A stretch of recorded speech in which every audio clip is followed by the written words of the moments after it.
Well, for sure, I played great and I felt like I could put pressure on Belinda from the beginning. So, I felt just, good and in the zone. I was focused from the beginning till the end. So it was a really solid performance. Jonathan? Hi, Iga. Congratulations. Thank you. If someone said to you at the start of the season that your best slam performance so far would be here at Wimbledon, what would you have said? Well, probably.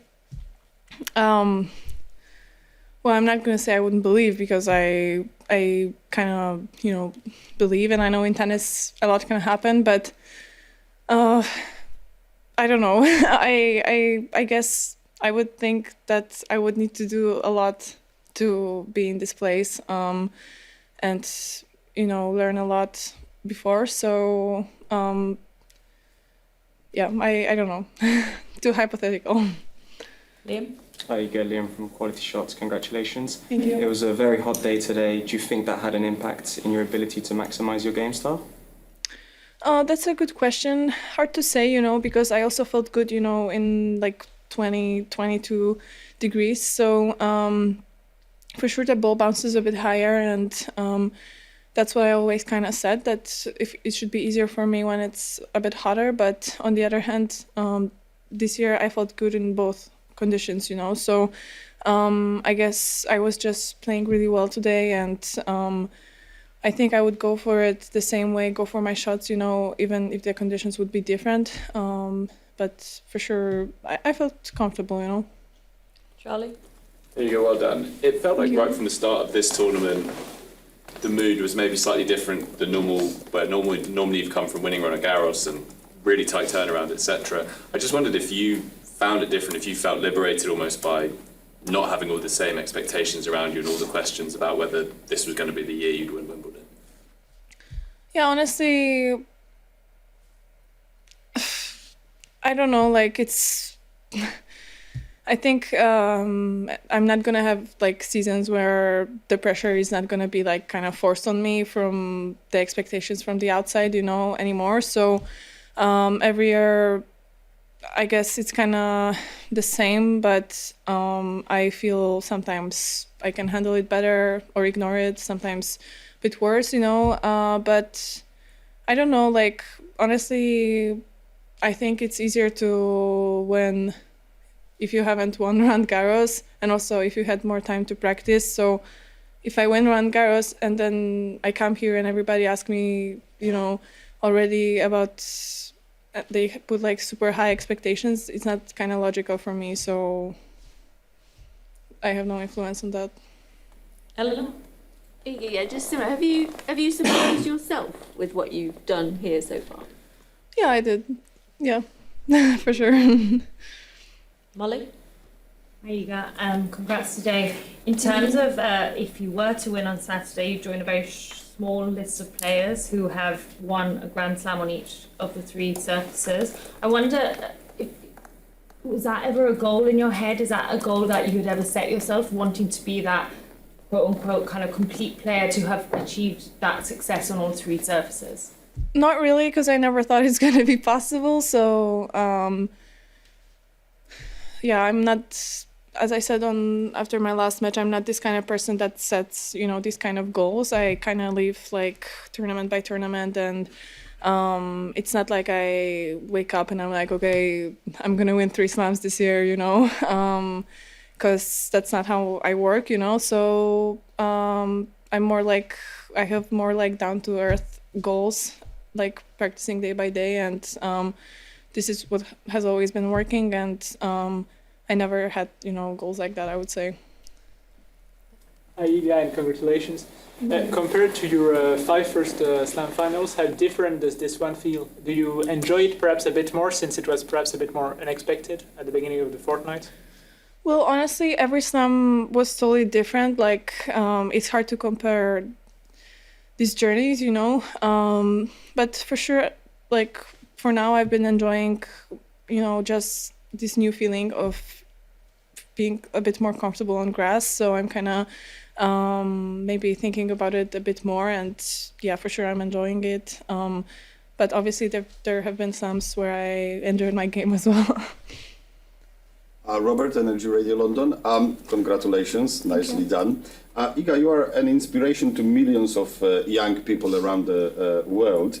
Kids who are watching you reach the Wimbledon final are dreaming that one day they could be standing on that same court. What's one piece of advice you would give them to help make that dream come true? Well, one piece of advice I would recommend, finding good people around you, because even though it's an individual sport, like you're not going to do it on your own, and for sure you need some experience around you to guide you and to help you in the toughest moments, but obviously like just work hard because like when I was at school I wasn't even thinking about being here. I just kind of worked, and year by year it became more and more possible. Ben? Having a sort of vintage bakery set of yours in the semi-final of Wimbledon, do you feel like you're at full comfort on the surface now that you're playing well enough, the grass is no longer a sort of hill you have to climb, that you're sort of already atop of it and have figured it out? Well, I don't know what's ahead of me, so I have no idea what's gonna happen. I feel like I could play my game, and I could just be like proactive and kind of lead in these matches.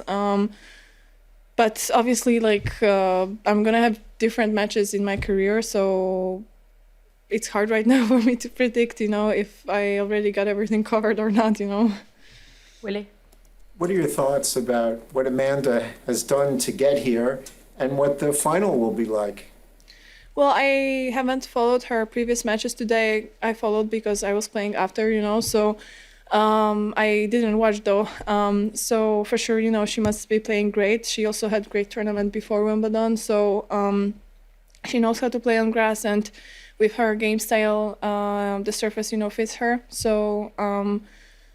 So it's gonna be a challenge, but yeah, I haven't watched a lot, so I'm gonna just prepare tactically tomorrow, and that's it. What do you make of her journey from her break and getting back to this point? Well, anybody who struggles and gets back at better level deserves a lot of respect, and for sure Amanda is one of these players that kept going forward in tough situations. So I always wish her, the best. We know each other since juniors, so yeah, it's good job for her. Iga, congratulations. Just want to ask you one more question about the weather. We saw a few fans today struggling with the heat. Obviously, during your game, there was a stoppage while someone was taken out, and we, of course, hope that person is okay. I just want to ask, do you think in those circumstances where it is so hot in this country that people do start passing out, and it does affect the players, that maybe on centre court and court one, the roof should be closed and the air conditioning turned on, just to make the atmosphere a little more easier on everyone? Well, for sure, I wish this person the best. I don't know exactly what happened, but, well, I think it's not possible for the tournament, because I think the tournament is supposed to be like outdoors tournament, and from what I saw and heard on different tournaments, it's not, they're usually not willing to close the roof when it's not raining, when it's not a necessity. I'm not sure why. Maybe there are some rules or something, but I don't know. On some courts, when you close the roof, there is no air conditioning anyway. So here, I think they need air conditioning to make the grass less humid. But if it would help, yeah, I think so. But it's not my job kind of to predict, how it's gonna affect the people, and hopefully there are not gonna be many more incidents like that, and but I don't know how to prevent that. Last question, Matt. You mentioned that you're enjoying the grass more, grass court tennis more. Other than the winning, what are the things about playing tennis on grass that you have begun to like? Well, I think there's no place to overthink here. So you kind of have to follow your instincts, and if that is going well, and you can rely on them for sure. You feel, comfortable. So this is kind of fun in some way and different than on other surfaces where you have like more time to build a rally or something. And